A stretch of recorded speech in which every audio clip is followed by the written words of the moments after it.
गांव के एक कोने में रघु नाम का एक गरीब आदमी रहता था। वह दिन भर मेहनत करता, लेकिन गरीबी उसकी जिंदगी से पीछा नहीं छोड़ रही थी। रघु के पास एक पुराना ठेला था जिस पर वह सब्जियां बेचता था। रघु का सपना था कि वह अपने परिवार को अच्छा जीवन दे सके, लेकिन उसके हालात उसे बार बार हताश कर देते थे। वह कभी हार नहीं मानता और हर दिन नई उम्मीद के साथ ठेले पर सब्जियां बेचने निकलता। एक दिन बाजार में बारिश हो गई, जिससे उसकी सारी सब्जियां भीग गई और खराब हो गई। रघु को उस दिन एक भी पैसा नहीं मिला। वह निराश होकर घर लौट आया। अगले दिन जब वह फिर से बाजार जाने की तैयारी कर रहा था, रास्ते में उसने एक बूढ़े आदमी को बेहोश पड़ा देखा। रघु ने बिना समय गंवाए उसे उठाया और अपने घर ले गया। उसने उसकी देखभाल की, खाना खिलाया और आराम करने दिया।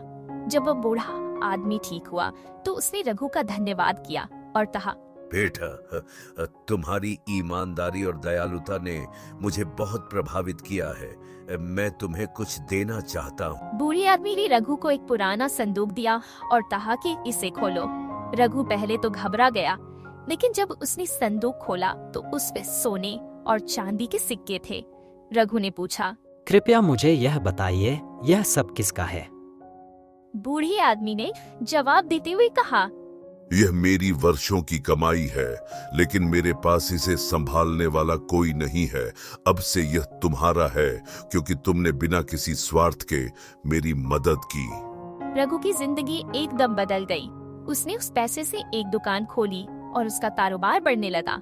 अब वह ठेले पर सब्जियां नहीं बेचता था, बल्कि वह पूरे गांव को रोजगार देने लगा। उसने गांव में एक स्कूल भी बनवाया और लोगों की मदद करने लगा।